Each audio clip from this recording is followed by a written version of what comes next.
Hey everyone, Mark here, and today I'm going to be doing my top 10 albums of 1992. I'm going to get this started right away. And number 10, I have Sodom, Tap in the Vein.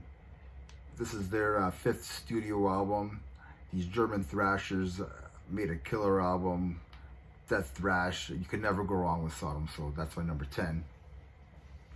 Number 9, I have White Zombie, Le Sexorcisto, Devil Music, Volume 1. I didn't know that this was their third studio album. I guess back the first two albums were more like a noise rock vibe type of album, I guess. Rob Zombie wanted a more metal album, and they made a great groove metal monster with this. Thunder Kiss 65 is a killer groove album, still one of my favorite songs by them, especially at that time. You always heard that song on the radio. Number 8, I have Black Sabbath, Dehumanizer. The song After All, so heavy. TV Crimes, Master of Insanity, Time Machine is just another headbanger. This is the band's 16th studio album. Dio is back after 10 years. Butler is back after 9 years. Riff Master Tom Iommi on guitar, and Appice, I think that's how you pronounce it, on drums. I just love Black Sabbath with Dio in the band. I think those albums are just something magical always happened when Dio was with Black Sabbath. And pretty much Dio and Tony Iommi. Number 7, I have Demolition Hammer, Epidemic of Violence. This death thrash band from New York released their sophomore album. I wish I would have found these guys out like 30 years ago, because with songs like Skull Fracturing Nightmare, the title track, I mean, this whole album just kicks ass. Yeah, I wish I would have found this out back then, but I found them out now, so it's just as good. Number 6, I have Bolt Thrower, The Fourth Crusade. This is the fourth studio album from these guys, produced by Colin Richardson. This is where Bolt Thrower found their sound. I think that mid-tempo doom-like death metal. I think it all started with this album. Number 5, I have Cannibal Corpse, Tomb of the Mutilated, via Metal Blade Records. This is considered their best album for most people. Chris Barnes sounds amazing on here. This is a brutal death metal album with songs like Hammer, Smash Face, which was featured in the Ace Ventura movie. Icon Blood is another killer track that the band still plays today.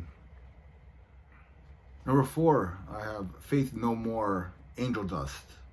This is the band's fourth studio album, and this was the follow-up from their successful album, The Real Thing, back in 1998.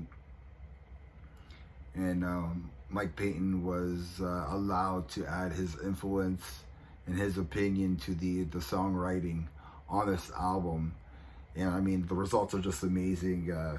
This is the band's best-selling album at 2.5 million worldwide, with songs like Easy, Midlife Crisis, with my personal favorite, Smaller and Smaller, Malpractice, and A Small Victory.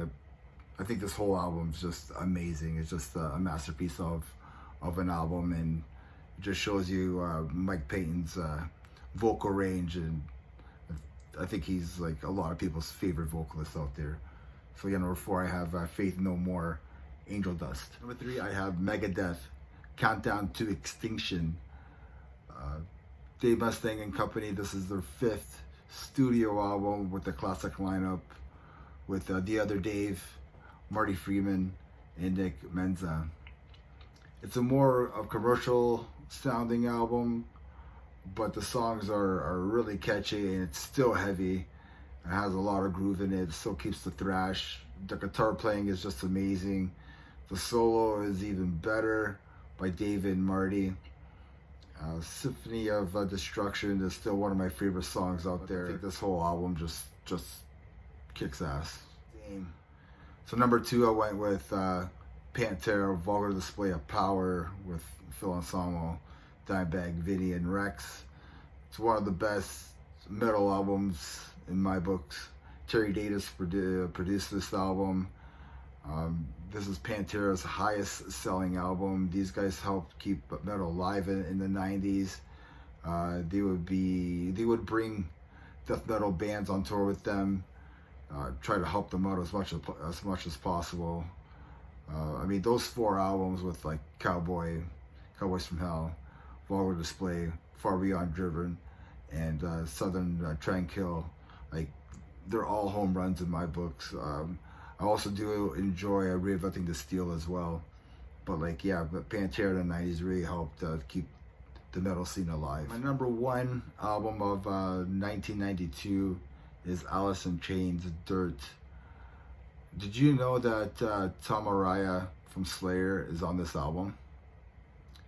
Like, how awesome is that? Like, one of my favorite vocalists and one of my favorite bands is on like one of my favorite albums. Like, it's pretty kick-ass. He does the vocals on Iron Gland. That's why it's my number 1 album, because Tom Araya is on this. No, Allison Changes is one of my favorite bands, and this is one of my favorite albums of all time. I still listen to this album religiously.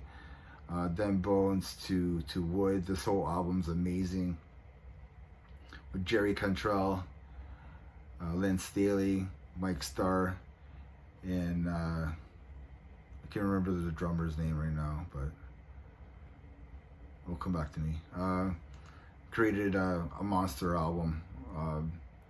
I mean, other bands try so hard to recreate that Allison Changes dual layering vocals, but they would never capture what Jerry and Lance Staley had together. And even the new